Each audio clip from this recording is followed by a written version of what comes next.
नमस्कार. आपल्या सगळ्यांचे महाराष्ट्र सोशल न्यूज चॅनलमध्ये हार्दिक स्वागत. चला वळूयात एका नवीन बातमीकडे. आजची बातमी.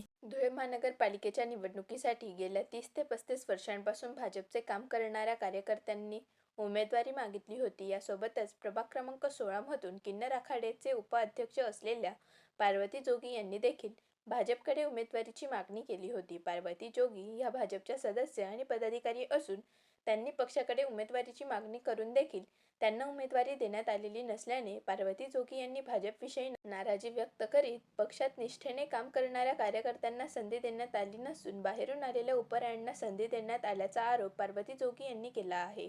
आम्ही पक्ष सोडणार नसून पक्षातच राहून हिंदुत्वाचे काम करत राहू असा निर्धार व्यक्त करत पक्षात बाहेरून आलेल्यांची सत्ता चालू देणार नाही असा इशारा देखील त्यांनी दिला आहे. जय श्री महाकाल. मी महामंडलेश्वर पार्वती नंदगिरी धुळे. मी किन्नर आखाड्यातली एक किन्नर आहे आणि मी महामंडलेश्वर आहे. या लोकशाहीच्या काळात आम्ही एक तुतेपंथी असून सुद्धा आम्हाला डावलण्यात आलं. आमचा जो BJP पक्षाकडं आमची आशा होती, जेवढे आमचे हिंदुत्ववादी लोक आहे जे हिंदुत्वाकरता काम करतात, जसे माझे संघाचे बंधू आहेत, जसे माझे गोरक्षक आहे ज्यांनी रात्रंदिवस पक्षाला मोठं करण्याचं काम केलंय, अशा लोकांना डावलण्यात आलं. आणि जे वरून आलेले काय म्हणतात त्यांना उपरे आले त्यांना आज तिकीट मिळालेलं आहे. आणि आज आम्ही किन्नर म्हणून मला नाकारण्यात आलंय का? भाजप पक्ष सर्वसामान्यांना न्याय नाही देऊ शकत का? वंचितांना न्याय देऊ नाही शकत का? जर सत्तेचा एवढाच घमेंड झाला असेल, जर वंचितांना, किन्नरांना, सर्वसामान्यांना जर न्याय मिळत नसेल तर आम्ही करायचं तरी काय? कोणाकडे दात मागायची?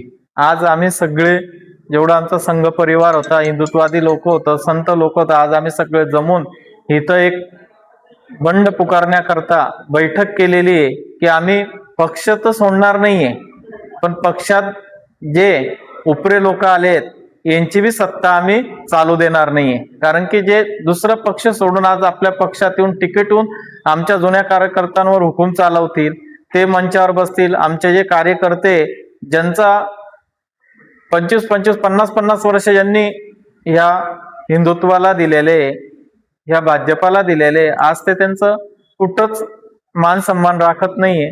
आणि हा सगळा पैशाचा खेळ चाललाय, तर सत्ता कोणाचीही टिकत नाही. ह्या लोकांनी आज बी सुधारलं पाहिजे. आम्ही तर संघ परिवाराचे लोक आहे, हिंदुत्ववादी लोक आहे. आम्ही परिवार सोडणार नाही. आम्ही आज बी हिंदुत्ववादी काम करू, उद्याही करणार आहे. पक्ष आमच्या सोबत असो या नसो, आम्ही सगळे हिंदू आहोत आणि हिंदूच राहणार. जय श्रीराम.